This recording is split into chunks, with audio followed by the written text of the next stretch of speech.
Hello दोस्तों, तो मैं आप सभी के सामने संविधान का एक नया सीरीज, एक तरह से संविधान की विशेषता क्या है। तो आज हम बात करेंगे इस नए टॉपिक के साथ फीचर्स ऑफ द कॉन्स्टिट्यूशंस।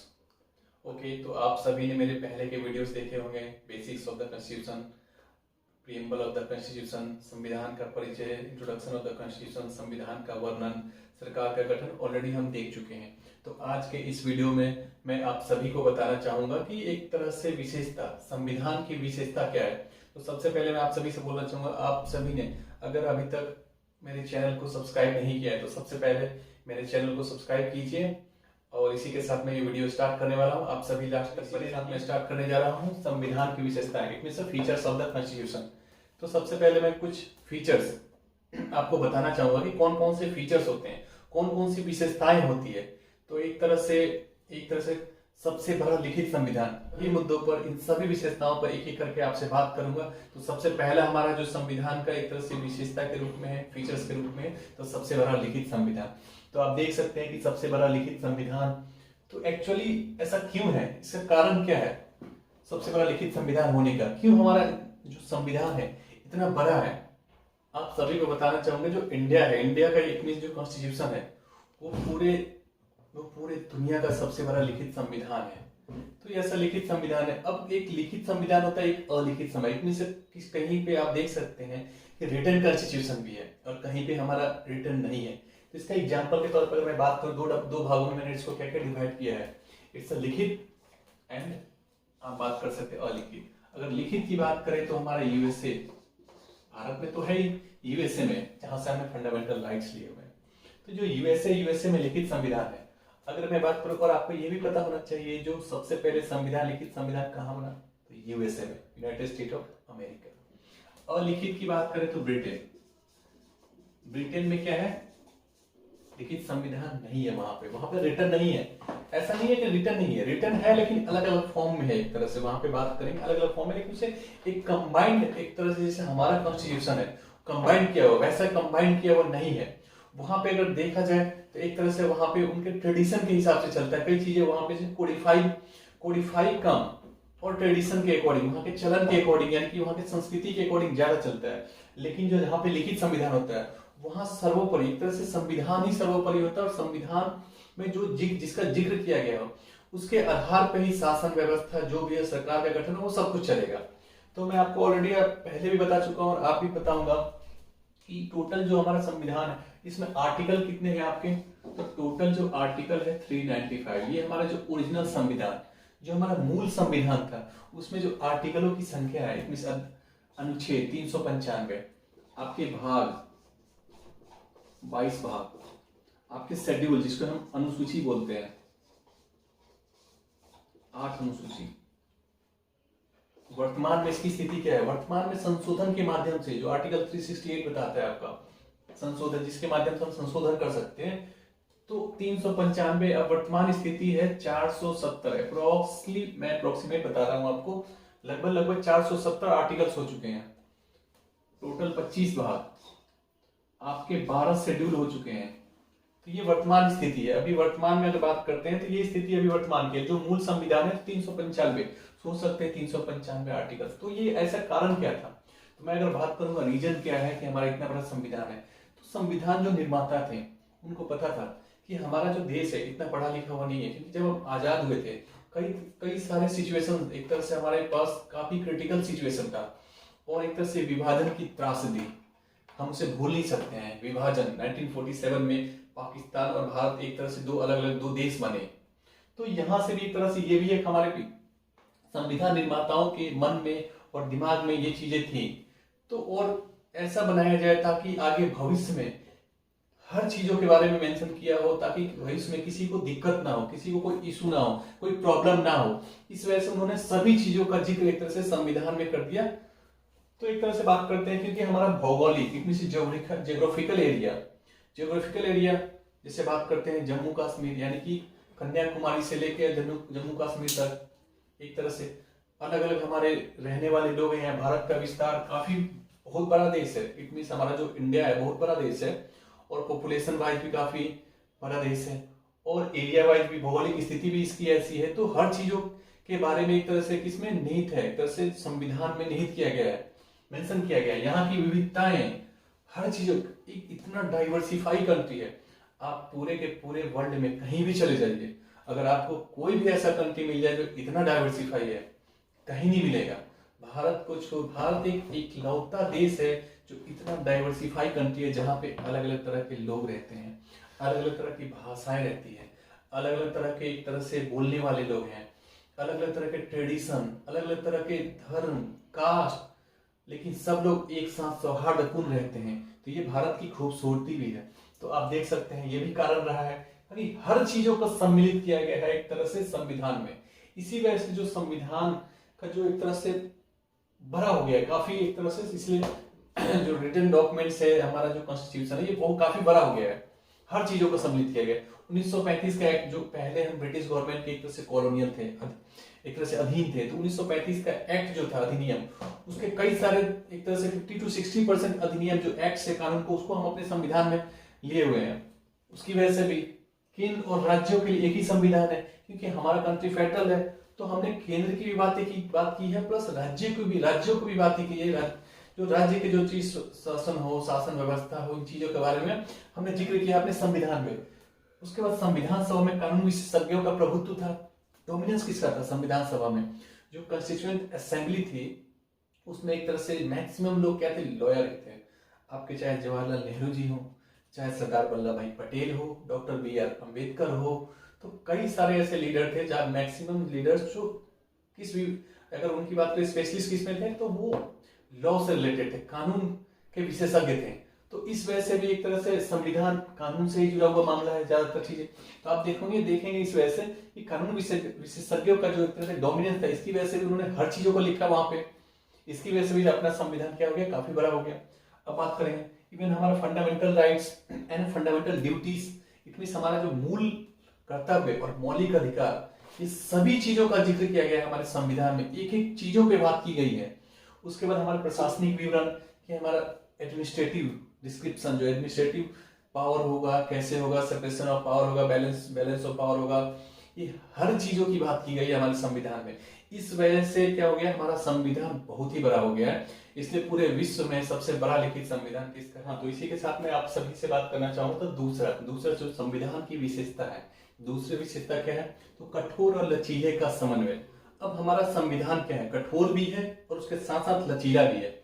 ऐसा हमने क्यों रखा है, इतनी हमारे जो संविधान निर्माता, जो कॉन्स्टिट्यूएंट असेंबली के जो भी सदस्य थे, उनके मन में कई सारी बातें थी, क्योंकि उन्होंने 60 से ज्यादा देशों, यानी देश के पूरे वर्ल्ड में लगभग जितने भी संविधान थे, मैक्सिमम संविधान को उन्होंने पढ़ा था, और सभी का निचोड़ निकाल के उन्होंने हमारे संविधान को एक तरह से देखिएगा तो कठोर और लचीला भी रखा।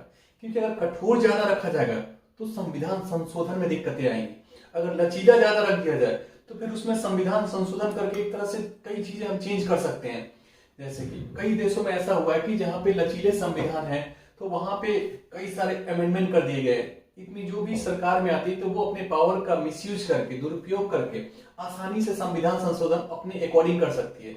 और कठोर ज्यादा रखा जाए तो उसमें संशोधन करना ही मुश्किल होगा, क्योंकि डे बाय डे लाइफ में अगर फ्यूचर में जो भी चीजें हमारे सामने आती है, जैसे कि अभी हमारे सोशल मीडिया का जमाना है, तो ये चीजें पहले नहीं था लेकिन अब आया है। अगर कठोर रख दिया जाता संविधान संशोधन करना, संशोधन इतनी संविधान में जो चेंजेस करते हैं, अपडेट करते नहीं, अपडेट, तो इसी को एक तरह से आप बोल सकते हैं कॉन्स्टिट्यूशन अमेंडमेंट बोलते हैं। इसको अमेंड किया जाता है, संशोधित किया जाता है संविधान को। ये हमारा आर्टिकल 368 संविधान में संशोधन करने के लिए ये हमें मान्यता प्राप्त करता है। एक तरह से संविधान संशोधन के लिए आर्टिकल 368 का यूज किया जाता है।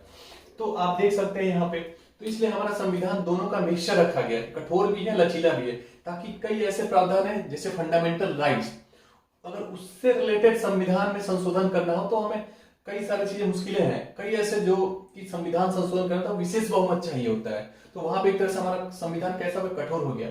अगर हम बात करते हैं कि किसी चीज में हमें विशेष बहुमत नहीं, सिंपल मेजोरिटी, मैं बहुमत पे भी बात करूंगा अलग टॉपिक में, एक अलग वीडियो में, कि कई टाइप्स के बहुमत होते हैं। विशेष बहुमत, एक तरह से बोल सकते हैं स्पेशल मेजोरिटी जिसे बोलते हैं, सिंपल मेजोरिटी बोलते हैं। तो अगर सिंपल सी का अगर लचीला है, कई ऐसे चीज होते हैं जहां पे संविधान संशोधन करने के लिए हमें आसानी से, एक तरह से आसानी के साथ कर सकते हैं, सिंपल मेजोरिटी के साथ कर सकते हैं। जैसे कि हमारे अगर किसी राज्य का नाम बदलना हो, राज्यों की बाउंड्री, ये भी आर्टिकल एक तरह से संविधान में इसका जिक्र किया गया है कि वो आराम से एक तरह से संसद के माध्यम से किया जा सकता है।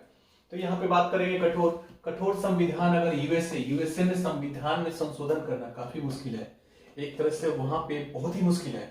अगर मैं बात करूंगा ब्रिटेन में, तो ब्रिटेन में एक तरह से लचीला संविधान है, वहां पे संविधान में संशोधन करना काफी आसान है। तो जहां पे भी आसान है तो उसे हम बोल सकते हैं एक तरह से लचीला संविधान वहां पे बोल सकते हैं। अब बात करते हैं तीसरी विशेषता जो एकात्मकता की हो, झुकाव के साथ संघीय व्यवस्था।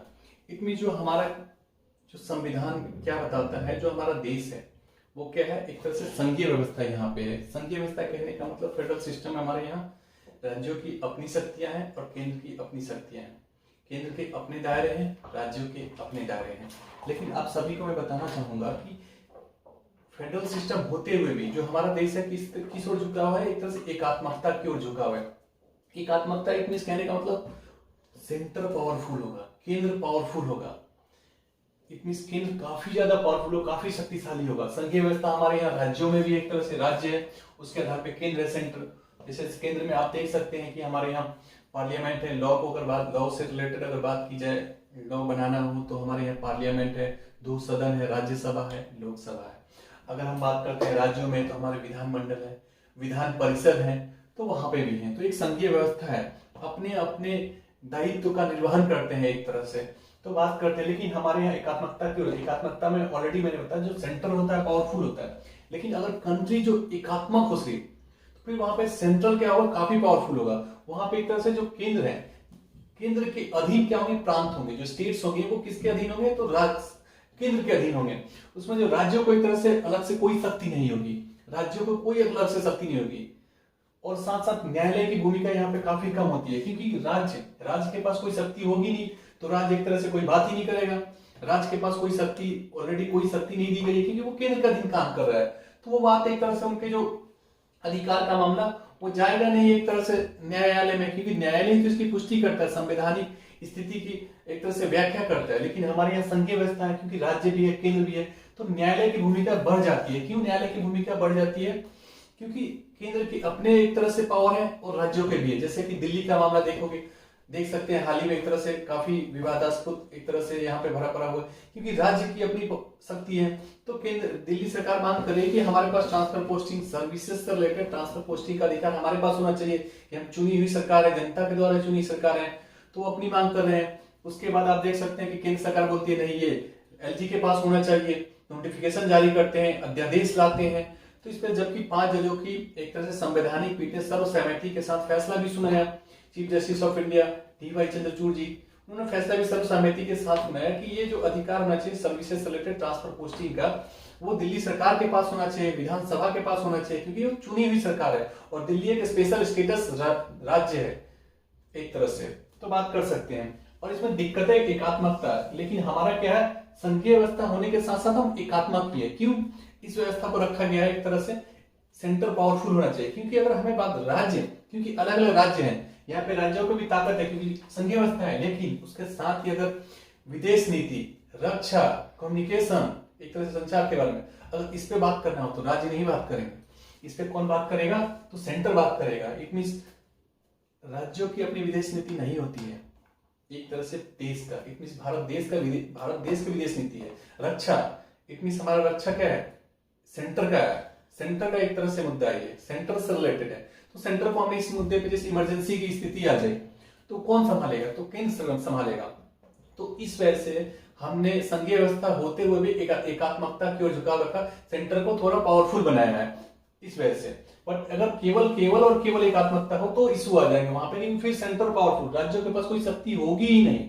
और साथ साथ इसमें कुछ दिक्कतें भी आएगी, क्योंकि सरकार और व्यक्ति के बीच दूरियां बढ़ जाएंगी, क्योंकि सेंटर तय करेगा आप तक क्या पहुंचे। फिर राज्यों के पास, क्योंकि वो डिपेंड करेगा कि सेंटर, सपोज सेंटर में किसी और की गवर्नमेंट है और राज्यों में किसी और की गवर्नमेंट है, तो सेंटर अब जहां जहां उसकी अपनी गवर्नमेंट होगी वहां पे तो वो ज्यादा डेवलपमेंट के कार्य करेगा, लेकिन जहां पर उसकी अपनी गवर्नमेंट नहीं होगी वहां पे क्या करेगा, वो उस स्थिति में अपने अकॉर्डिंग क्या करेगा, वहां तक इतने डेवलपमेंट का काम नहीं करेगा, क्योंकि वहां पे क्या है, सरकार किसी और दल की है।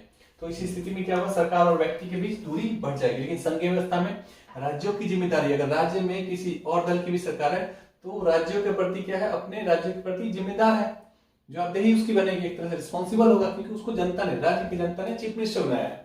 और लाल फीताशाही, इट मींस एकात्मकता में, क्योंकि राज्य के पास शक्ति तो होगी नहीं, तो चुनी हुई सरकार नहीं होगी, तो लाल फीताशाही, यानी कि वहां पे जो पावर किसके पास होगा, तो वहां के ऑफिसर्स के पास होगा, वो जनता की सुनेंगे नहीं।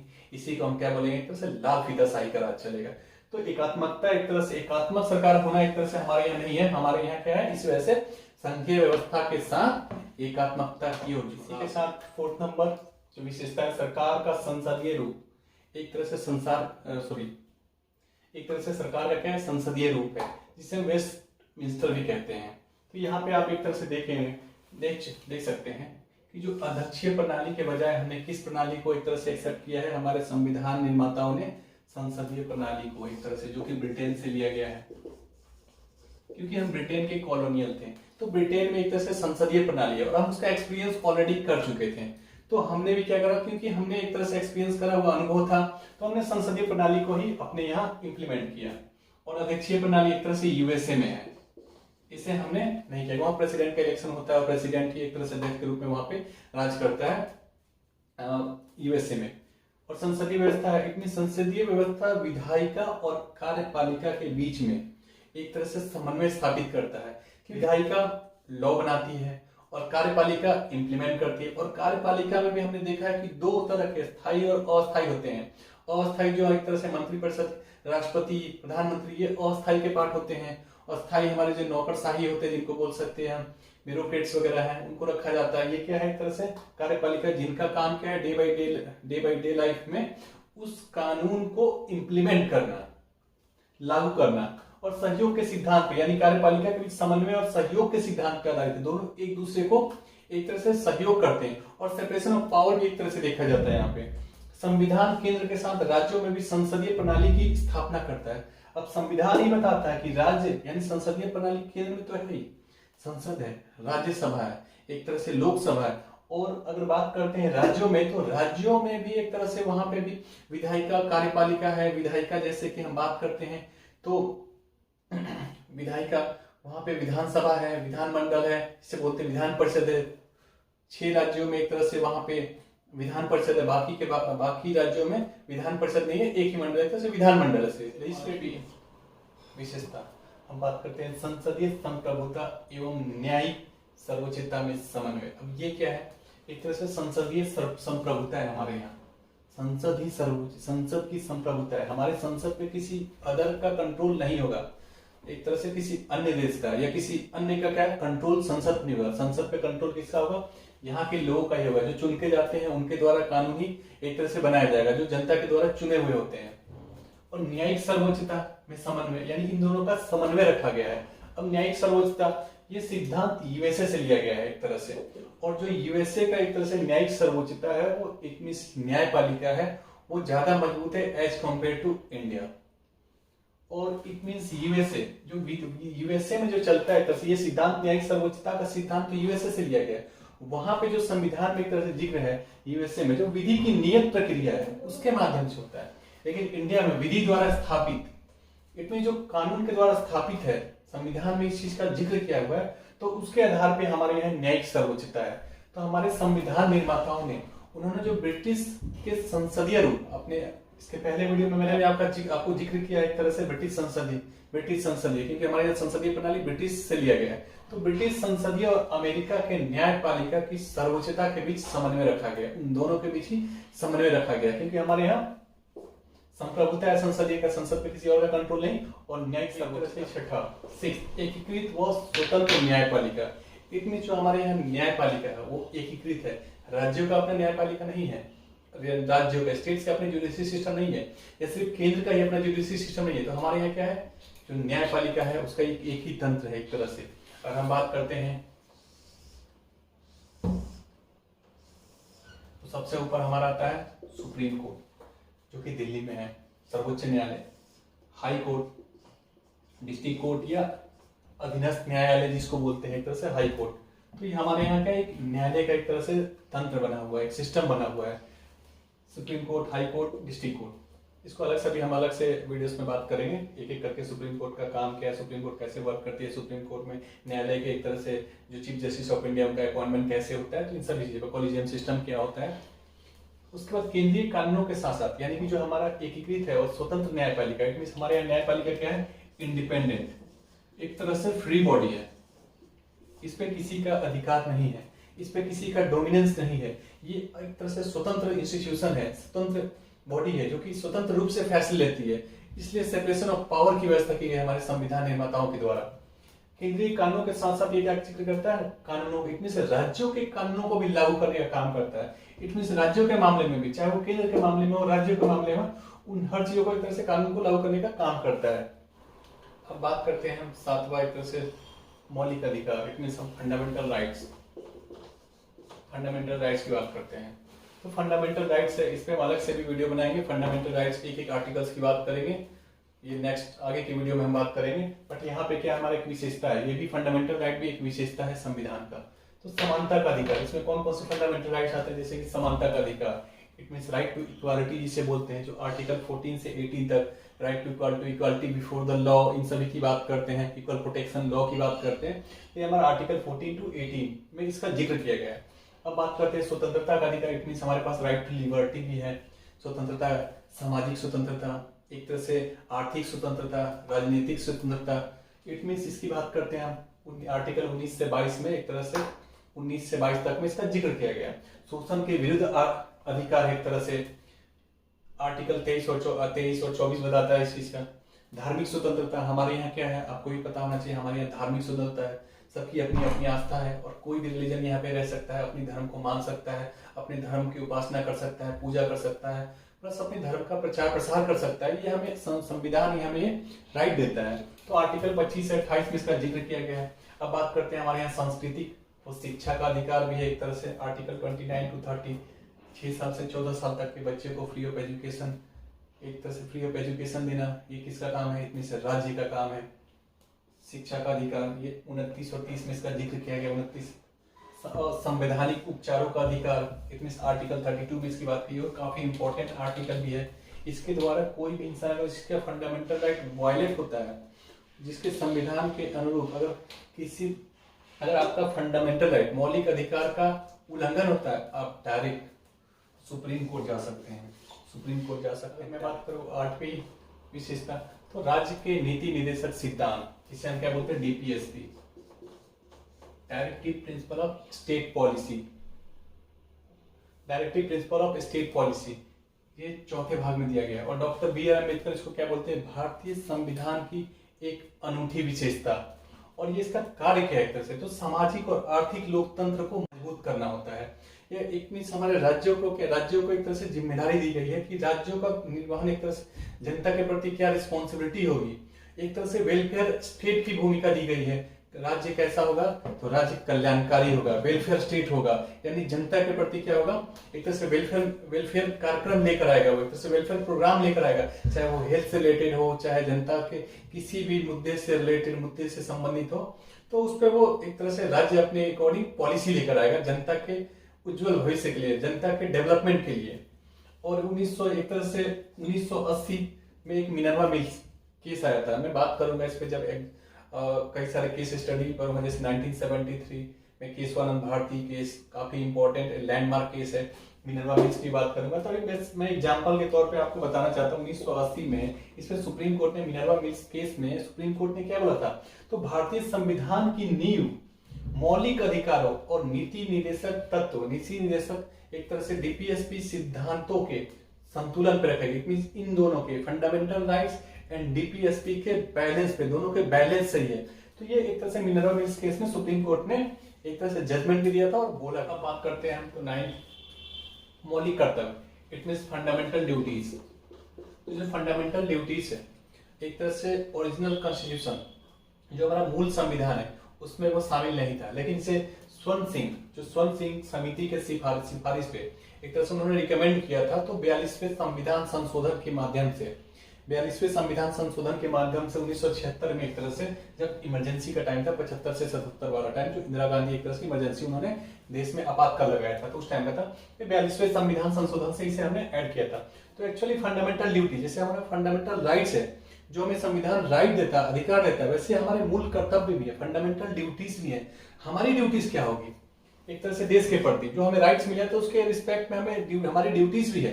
तो संविधान, हमारा जो राष्ट्र ध्वज है, हमारा जो झंडा है, राष्ट्रगान है, एक तरह से इनका हमें क्या करना होगा, रिस्पेक्ट करना होगा, आदर करना होगा। एक तरह से राष्ट्र की संप्रभुता, एकता और अखंडता के लिए, यानी सोवरेनिटी, इंटेग्रिटी एंड यूनिटी बनाए रखना है। साथ साथ मिश्रित संस्कृति है जो हमारे यहाँ, गंगा जमुनी तहजीब है, जो अलग अलग तरह के लोग रहते हैं, अलग तरह की संस्कृतियां हैं, उनको एक तरह से उनका बढ़ावा देना होगा। जो हमारी एक तरह से समृद्ध धरोहर, हमारा इतिहास बताता है, एक तरह से वसुधैव कुटुंबकम, एक तरह से हमारे अतिथि देवो भव की भावना है जो हमारे यहाँ, भाईचारे की भावना, फ्रेटर्निटी, बंधुता, एक तरह से जो कि फ्रांस के संविधान से लिया गया है। तो इन चीजों का बढ़ावा देना होगा हमारे यहाँ। ये हमारी फंडामेंटल ड्यूटीज हैं। अपने समाज, देश व अन्य नागरिकों के प्रति भी हमें जिम्मेदारी, यानी हमारी जिम्मेदारी होनी चाहिए, उस जिम्मेदारी का निर्वहन करना होगा एक तरह से। तो यही हमारा मौलिक कर्तव्य निरपेक्ष, इट मीन्स हमारे संविधान में पंथ निरपेक्ष, जो एक तरह से ओरिजिनल कॉन्स्टिट्यूशन है, इसमें पंथ निरपेक्ष भी शामिल नहीं था। हमारे प्रियम्बल में 42वें संविधान संशोधन के माध्यम से 1976 में इसे भी शामिल किया गया एक तरह से। तो हमारे एक तरह से बोल सकते हैं कि हमारे कॉन्स्टिट्यूशन में, जो प्रियम्बल में, एक तरह से जो हमारा और संविधान ये बताता है कि कोई भी धर्म विशेष की मान्यता नहीं देता है, एक तरह से किसी भी धर्म विशेष को भारत के धर्म के तौर पे मान्यता नहीं देता है। इट मीन्स हमारा कोई भी ऑफिशियल रिलीजन नहीं है, क्योंकि संविधान धर्म की स्वतंत्रता देता है। इट मीन्स यहाँ पे क्या है, लिबर्टी है। चाहे आपको आपकी आस्था हो, अगर आपको पूजा अर्चना करना हो, विश्वास है, फेथ हो, एक तरह से वर्शिप हो, धर्म की स्वतंत्रता है, liberty of religion. It means यहाँ पे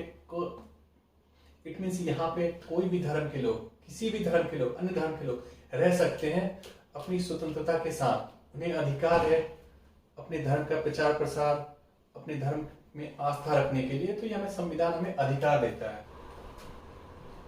अब बात करते हैं एक और विशेषता, सार्वभौमिक वयस्क मताधिकार। इट मीन्स हमारे यहाँ क्या है, एक तरह से यूनिवर्सल, इट मीन्स सार्वभौमिक वयस्क मताधिकार के आधार पर चुनाव होता है। संविधान सभा के निर्माता, संविधान सभा के लोगों के द्वारा, एक तरह से जब हमारा संविधान सभा गठित हुआ, उसके बाद एक तरह से संविधान का निर्माण हुआ, पहला इलेक्शन हुआ, तो हमारे यहाँ एक तरह से राइट टू वोट का अधिकार दिया गया। सार्वभौमिक वयस्क मताधिकार के आधार पर उनका उम्र रखा गया था एक तरह से 21 साल पहले। तो 1989 में 61वां संविधान, इट मींस 61 कॉन्स्टिट्यूशन अमेंडमेंट के अकॉर्डिंग एक तरह से उसे 21 से घटाकर 18 कर दिया गया। तो हमारे यहाँ क्या है, आपके पास वोटर आईडी कार्ड 18 साल के उम्र में बन जाता है। जैसे आप 18 साल के होते हैं, इट मींस वयस्क मताधिकार, इट मींस आप अपने रिप्रेजेंटेटिव को वोट कर सकते हैं। You can cast the vote to your representative, it means. और हमारे यहाँ के 18 वर्ष में एक तरह से आपके पास राइट टू वोट है, यानी कि वयस्क मताधिकार हो गए आप। तो आप इट मींस हमारे यहाँ बिना भेदभाव के, बिना किसी भेदभाव के, धर्म, जाति, लिंग, साक्षरता अथवा संपदा के आधार पे सबको वयस्क मताधिकार, एक तरह से वोटिंग राइट्स दिए गए हैं। कोई यहाँ पे डिस्क्रिमिनेशन किसी के साथ नहीं होता है। जैसे कि आपने यूएसए आजाद कब हुआ, लेकिन उसके 80 से 100 सालों बाद लगभग वहां पे विमेन्स राइट, यानी विमेन्स को एक तरह से राइट मिला वोटिंग का। फ्रेंच रिवॉल्यूशन में भी एक तरह से पहले 25 साल से ज्यादा उम्र के डेली वेजेस के रूप में, एक तरह से 3 दिनों के जो डेली वेजेस टैक्स के रूप में देते थे, उनको एक तरह से वोटिंग राइट्स मिला था। बाद में चल के वहां पे और लोगों को वोटिंग राइट्स मिला। बट वहां की महिलाओं ने एक तरह से क्या किया, महिलाओं ने रिवॉल्यूशन किया, क्रांतिकारी एक तरह से क्रांति कदम उठाया, काफी उन्होंने बढ़ चढ़ के हिस्सा लिया। उसके बाद उनको काफी टाइम बाद उनको एक तरह से वोटिंग राइट्स मिले। बट हमारे संविधान निर्माताओं ने जैसे ही संविधान का निर्माण किया और एक तरह से संविधान में इन सभी चीज, और हमारे संविधान निर्माताओं ने संविधान में इसका जिक्र किया कि हमारे यहाँ एक तरह से बिना किसी भेदभाव के वयस्क मताधिकार का राइट मिलेगा, एक तरह से राइट टू वोट होगा। सार्वभौमिक वयस्क मताधिकार की बात करते हैं, एकल नागरिकता, इट मींस सिंगल सिटीजनशिप। हमारे यहाँ क्या है, सिंगल सिटीजनशिप का कॉन्सेप्ट है। इस पे हम आगे के वीडियो में एक तरह से विस्तार में चर्चा करेंगे कि हमारा सिटीजनशिप, नागरिकता क्या है, नागरिकता कैसे मिलती है। तो नागरिकता के जितने भी कंडीशन है उस पर बात करेंगे। पर यहाँ पे मैं विशेषता बता रहा हूँ, तो एकल नागरिकता एक तरह से संविधान की विशेषता है, फीचर्स है। तो सिंगल सिटीजनशिप का कॉन्सेप्ट है हमारे यहाँ। ड्यूअल सिटीजनशिप, जैसे यूएसए में क्या है, तो ड्यूअल सिटीजनशिप का कॉन्सेप्ट है। वहां पे राज्यों के अपने एक तरह से सिटीजनशिप है, केंद्र के अपने, क्योंकि वहां राज्य मिलकर एक तरह से केंद्र का निर्माण किए हुए हैं। तो अलग अलग राज्यों में वहां सिटीजनशिप, यानी वहां भी राइट टू वोट का अधिकार मिला हुआ है, प्लस उनके वहां पे उनके पास अलग से वोटर आईडी कार्ड होगा और उनका केंद्र का अलग से वोटर आईडी कार्ड। बट हमारे यहाँ क्या है, सिंगल सिटीजनशिप है। क्यों ऐसा रखा गया है, क्योंकि हमारे यहाँ अलग अलग 28 स्टेट्स हैं, 8 यूनियन टेरिटरी है। और हमारे यहाँ ऐसा नहीं, हम सबसे पहले क्या है, भारत के नागरिक हैं एक तरह से। तो हमारे यहाँ कोई भी डिस्क्रिमिनेशन ना हो लोगों के साथ, या कोई भी ऐसा नहीं बोले कि वो इस स्टेट का, वो इस स्टेट का, इस स्टेट से। सबसे पहले हम किसी स्टेट के होते हुए भी, वहां का रेसिडेंशियल तो है, लेकिन हम सबसे पहले क्या है, भारत के सिटीजन है, भारत के निवासी और भारत के सिटीजन है। इसलिए हमारे यहाँ इंडिया फर्स्ट की भावना है। हमारे यहाँ राज्य के होते हुए भी कोई अदर राष्ट्र है, जैसे मैं कहीं से बिलोंग करता हूँ, कोई और पर्सन, मेरा दोस्त किसी और राज्य से बिलोंग करता है, लेकिन वो सबसे पहले क्या बोलेगा कि I am a citizen of India, और इंडिया फर्स्ट की भावना कर, इंडिया फर्स्ट की भावना रखेगा मन में, और इसी के साथ देश प्रेम की भावना भी जगती है। इसलिए हमारे यहाँ कॉन्सेप्ट रखा गया सिंगल सिटीजनशिप। अन्य विशेषता की बात करेंगे, स्वतंत्र निकाय। इट मीन्स हमारे यहाँ क्या है, इट मीन्स फ्री बॉडीज है, फ्री इंस्टीट्यूशंस है, कई सारे फ्री इंस्टीट्यूशंस है जिनको एक तरह से अधिकार दिया गया है, अधिकार दिया है संविधान के माध्यम से। जैसे election commission of India, free and fair election कराना इलेक्शन कमीशन ऑफ इंडिया की जिम्मेदारी है एक तरह से। तो ये फ्री बॉडी है। अगर बात करते हैं संघ लोक सेवा आयोग, इट मीन्स यूपीएससी, यूपीएससी भी एक तरह से क्या है, फ्री बॉडी है। यूपीएससी भी क्या एक तरह से फ्री बॉडी है, यूनियन पब्लिक सर्विस कमीशन। ये क्या करता है, इट मीन्स एग्जाम लेता है, और आईएएस ऑफिसर जिसके द्वारा चुने जाते हैं, IFS officer, IPS officer, IRS officer, इसके द्वारा चुने जाते हैं। ये फ्री बॉडी है। ये अपना एक तरह से एग्जाम एक फ्री इंडिपेंडेंट बॉडी के तौर पे लेता है और वहां से कैंडिडेट का सिलेक्शन करता है। संघ एक तरह से राज्यों में भी वहां पे पीसीएस सर्विसेज होते हैं, पब्लिक सर्विस कमीशन। तो वहां पे एक तरह से बात करेंगे तो राज्य लोक सेवा आयोग है एक तरह से राज्यों के लिए। तो एक तरह से स्वतंत्र निकाय जो कि संविधान में, संविधान के लोकतंत्र को मजबूत करने का काम करता है, एक तरह से डेमोक्रेसी को स्ट्रेंथन करने का काम करता है। इस वजह से संविधान निर्माताओं ने कई सारे ऐसे इंस्टीट्यूशन बनाए, जैसे जुडिशरी सिस्टम भी हमारा क्या एक इंडिपेंडेंट बॉडी है। वैसी एक तरह से इसलिए election commission of India, UPSC, संघ लोक सेवा आयोग, राज्य लोक सेवा आयोग का भी एक तरह से जिक्र किया है, और एक तरह से इसे स्वतंत्र बॉडी के रूप में रखा है, इंडिपेंडेंट बॉडी के। आपातकालीन प्रावधान, एक और विशेषता आपातकालीन प्रावधान, इट मीन्स इमरजेंसी प्रोविजन। हमारे यहाँ एक तरह से इमरजेंसी प्रोविजन भी रखा गया है। इट मीन्स ये कहां से लिया गया है, तो जर्मनी से लिया गया है। तो मैं आपको नेक्स्ट वीडियो में ये बताऊंगा कि जो संविधान में कई ऐसे तथ्य हैं, कई ऐसे जो चीजें हैं वो कि दूसरे कंट्री से लिया गया, दूसरे देशों के कंट्री के संविधान से लिया गया। तो सोर्स ऑफ एक तरह से सोर्सेस बताऊंगा कि कौन से देश से क्या लिया गया। जैसे फंडामेंटल राइट्स मैंने कई बार बताया है कि जो फंडामेंटल राइट्स है वो यूएसए से लिया गया है, संसदीय प्रणाली ब्रिटेन से ली गई है, इमरजेंसी का प्रावधान, इमरजेंसी का जो प्रोविजन है वो जर्मनी से लिया गया। तो सोर्सेज के बारे में इसके नेक्स्ट वीडियो में मैं आपको बताऊंगा। तो यहाँ पे एक तरह से आपातकालीन प्रावधान किस बात की बात करता है, इट मीन्स उद्देश्य क्या है इसका, इसके पीछे का एम क्या है। तो देश की संप्रभुता, it means sovereignty, Ekta, it means आपकी जो यूनिटी है, इंटीग्रिटी है, और सुरक्षा, एक तरह से सिक्योरिटी का एक तरह से दायित्व, एक तरह से जो उद्देश्य है उसके पीछे का। संविधान में देश के लोकतांत्रिक ढांचे को, इट जो डेमोक्रेटिक स्ट्रक्चर है उसको सुरक्षा प्रदान करना ही इस तरह से आपातकालीन प्रावधान। क्योंकि कई बार ऐसा बाहरी आक्रमण हो जाए या देश के अंदर ही कुछ विद्रोह हो जाए, सशस्त्र विद्रोह हो जाए, तो उस टर्म में क्या, यानी केंद्र के पास ये शक्ति है कि वो इमरजेंसी लगा सकती है। और हमारे यहाँ इमरजेंसी एक बार लग भी चुका है 1975 से 77 के बीच में। एक तरह से आप देखते हैं इंदिरा गांधी के द्वारा इमरजेंसी लगाया गया था, कमेटी गठित थी, उस कमेटी के आधार पर सुप्रीम कोर्ट ने भी बोला था कि जो एक तरह से जो सशस्त्र विद्रोह होगा तभी जाकर आप इमरजेंसी लगा सकते हैं। सिर्फ अंदेशा, अगर ये अंदेशा के आधार पे कि हाँ गृह युद्ध जैसी स्थिति बन रही है तो इसके आधार पे आप इमरजेंसी नहीं लगा सकते हो। तो इसके आधार पे सुप्रीम कोर्ट ने भी ये एक तरह से ये बात बताई थी। तो उसमें एक ऐड कर दिया गया सशस्त्र विद्रोह, अगर आपका गृह युद्ध जैसी संभावना बने और साथ साथ सशस्त्र विद्रोह भी हो तभी जाकर आप इमरजेंसी पावर का यूज कर सकते हैं, क्योंकि इमरजेंसी का मिसयूज किया जा चुका है। उसके बाद युद्ध और आक्रमण के समय में अगर कहीं राष्ट्रीय आपातकाल लगाया जाता, जो हमारे पास आपातकाल है वो लगभग 3 तरीके के होते हैं, 3 टाइप्स के होते हैं। एक हमारा नेशनल इमरजेंसी, एक राज्यों से रिलेटेड जो आपातकाल होता है, एक होता है हमारा वित्तीय फाइनेंशियल इमरजेंसी बोल सकते हैं, इकोनॉमिक जैसे इमरजेंसी इकोनॉमिक आधार पे होता है, जैसे क्राइसिस आ जाए तब हम एक तरह से लगा सकते हैं वित्तीय आपातकाल। तो राष्ट्रीय आपातकाल कब लगाया जाता है? तो युद्ध आक्रमण के समय, सशस्त्र विद्रोह के समय, जैसे गृह युद्ध जैसी संभावना बन जाए, सशस्त्र विद्रोह हो जाए, इंटरनल सिक्योरिटी का मामला हो, एक्सटर्नल सिक्योरिटी का मामला हो, बाहरी देश का आक्रमण हो जाए, तो उसी स्थिति में राष्ट्रीय आपातकाल लगाया जा सकता है। दूसरा, राज्यों में आपातकाल, इसका कई बार मिसयूज किया गया है, आगे चल के मैं आपको बताऊंगा। कई बार इसका मिसयूज किया गया, राष्ट्रपति शासन, राज्यों में राष्ट्रपति शासन लगा दिया गया आर्टिकल 356 का यूज करके। उसका वित्तीय आपातकाल आर्टिकल 360 बताता है, अगर हमारी कोई इकोनॉमिकल क्राइसिस है तो उस स्थिति में आप वित्तीय आपातकाल लगा सकते हैं। इसी के साथ त्रिस्तरीय सरकार, अब ये क्या है? एक तरह से ये भी मुख्य विशेषता है। 1992 में, एक तरह से 1992, 73वां संविधान संशोधन,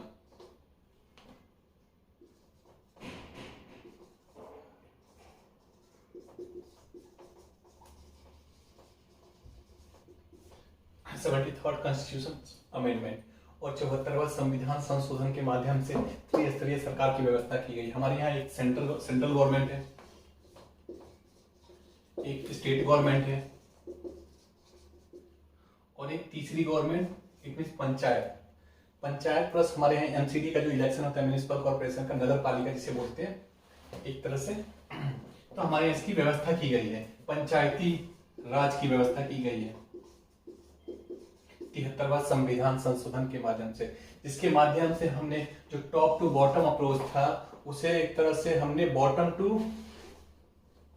टॉप टू बॉटम अप्रोच को हमने क्या किया, बॉटम टू टॉप अप्रोच, कि हमारे पंचायत में क्या मांगे हैं उनकी, यानी जनता की एक तरह से अपेक्षा और आकांक्षाएं क्या है, जनता डेवलपमेंट के लिए क्या चाहती है, जनता तय करेगी कि हमारी जरूरतें क्या है, वो बताएगी सरकार को कि हमारी जरूरतें क्या है, उसके आधार पर विकास होना चाहिए। तो ये एक तरह से बॉटम टू टॉप अप्रोच बोलते हैं इसे। तो पंचायती राज व्यवस्था करके 73वें संविधान संशोधन के माध्यम से हमने त्रिस्तरीय सरकार की व्यवस्था की, जो कि डिसेंट्रलाइजेशन और विकेंद्रीकरण का एक एग्जाम्पल है। और गांधी जी को एक तरह से, महात्मा गांधी जी हैं, उनके विचार को एक तरह से, उनका विचार ही डिसेंट्रलाइजेशन, वो हमेशा विकेंद्रीकरण की बात करते हैं। अगर गांधी जी एक तरह से संविधान की, उनकी एक तरह से मृत्यु हो गई एक तरह से 1948 में, अगर गांधी जी जीवित होते हैं संविधान बनने तक, तो जो पंचायती राज है या तो डिसेंट्रलाइजेशन हो सकता था, ये पहले ही एक तरह से संविधान में शामिल कर लिया जाता। परंतु गांधी जी का नाम कहीं संविधान में नहीं है, संविधान में उनका नाम कहीं, उनके नाम का जिक्र नहीं है, परंतु उनके विचार है, विचार के तौर पर पंचायती राज को दे सकते हैं, जो विकेंद्रीकरण की स्थापना करता है। और 74वें संविधान संशोधन से एक तरह से म्युनिसिपल कॉर्पोरेशन की बात की गई है, जो कि त्रिस्तरीय सरकार का एक तरह से एग्जाम्पल है। अब और अंतिम और लास्ट हम सहकारी समिति की बात करेंगे। लास्ट जो हमारी फीचर्स है, संविधान की विशेषता है सहकारी समिति। इसे 97 कॉन्स्टिट्यूशनल अमेंडमेंट के द्वारा 2011 में इसे शामिल किया गया है कोऑपरेटिव सोसाइटी को। तो इसी के साथ एक तरह से हम संविधान संशोधन के बारे में, कई सारे संविधान संशोधन के माध्यम से हमने देखा, ये जैसे कि ये 97 कॉन्स्टिट्यूशन अमेंडमेंट है 2011 में किया गया है। तो ये संविधान की एक तरह से विशेषता है। आप सभी संविधान की विशेषता को देख चुके हैं, जैसे कि सबसे बड़ा लिखित संविधान, कठोर और लचीले का समन्वय, एकात्मकता की झुकाव के साथ साथ संघीय व्यवस्था, सरकार का संसदीय रूप, संसदीय संप्रभुता एवं न्यायिक सर्वोच्चता में समन्वय, एकीकृत और स्वतंत्र न्यायपालिका की बात कर चुके हैं, मौलिक अधिकार की बात कर चुके हैं, राज्य के नीति निर्देशक सिद्धांत जो कि डीपीएसपी है, directive principle of state policy, मौलिक कर्तव्य फंडामेंटल ड्यूटीज, एक तरह से पंथ निरपेक्ष राज्य सेक्युलरिज्म की बात कर चुके हैं, सार्वभौमिक वयस्क मताधिकार की बात कर चुके हैं, सिंगल सिटीजनशिप की बात कर चुके हैं, स्वतंत्र निकाय की बात कर चुके हैं, आपातकालीन प्रावधान जो कि इमरजेंसी है, त्रिस्तरीय सरकार और सहकारी समिति है। ये एक तरह से संविधान की विशेषता है और संविधान को और लोकतंत्र को मजबूत करने का काम करता है। तो हम इसी के साथ देख सकते हैं कि जो हमारे संविधान निर्माता थे, इट मीन्स उनकी दूरदृष्टिता इसी से जाहिर होती है कि हमारे यहाँ हर चीजों का जिक्र किया गया संविधान में, और ये संविधान हमें एक अच्छे नागरिक बनने का भी एक तरह से फंडामेंटल ड्यूटीज के रूप में देता है कि आप एक अच्छे नागरिक बने और देश की एकता और अखंडता को एक तरह से सुनिश्चित करें, साथ साथ देश के डेवलपमेंट में अपनी जिम्मेदारियों का निर्वहन करें। तो इसी के साथ मैं वीडियो का अंत करता हूँ। नेक्स्ट वीडियो आपके सामने बहुत जल्दी लाऊंगा। तो धन्यवाद बोलता हूँ। Thank you.